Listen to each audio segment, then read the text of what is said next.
Chairman. Secretary Nielsen, Secretary Johnson, good to have both of you here.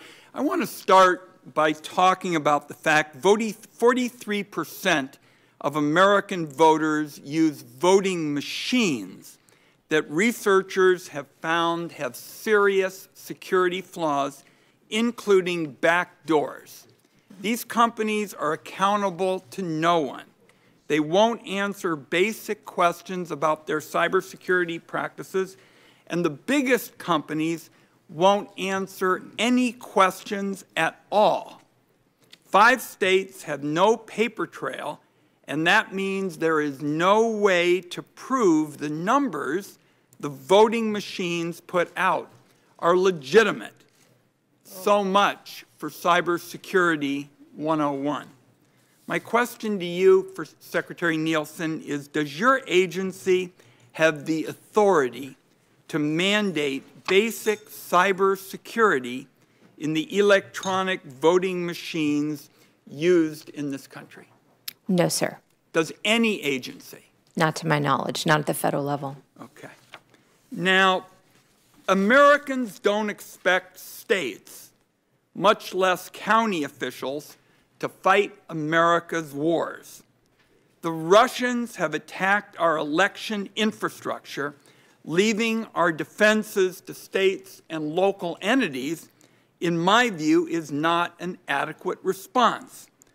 Our country needs baseline, mandatory federal election security standards, and what I'm talking about here are paper ballots and post-election risk limiting audits. You and I have talked about this before, and I'd like to get your views for the record of whether you believe the continued use of paperless voting machines in this country threatens our national security, and the department is now prepared to recommend paper ballots. So, yes, sir. If there's no way to audit the election, that is absolutely a national security concern. So we're working with states. There's a variety of ways to do that. As you know, one is paper ballots. One is having a system itself that has a voter-verified paper audit. So in other words, you vote electronically, but the machine spits out almost like a ticker tape what you voted, and you have that for your record, and then we can also have it for record. So it's a different way of doing it from paper ballots. But yes, sir, we absolutely have to have a way to audit and have be able to verify the integrity of the information of the votes. I think that sounds like a step in the right direction, because I was just stunned at the brazenness of these voting machine companies. I mean, the biggest one won't answer anything at all, and you've now told us that the status quo is a national security threat. I just want to, before we wrap up, see if we can drill a little bit further into the question of whether you all are prepared to recommend that our country have paper ballots. I think you're almost there.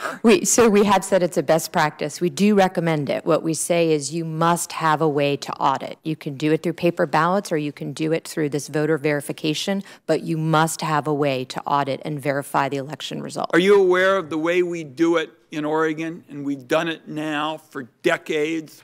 We vote by mail. Everybody gets a paper ballot. There is an audit trail. We've done it for decades. It's been supported by Democrats and Republicans.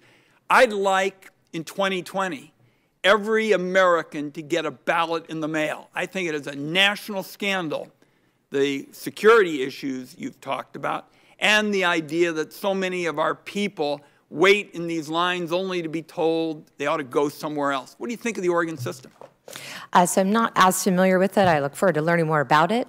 Some of the issues that, aside from this particular conversation, that have been raised with mail is just making sure that the person who's voting is who we think they are.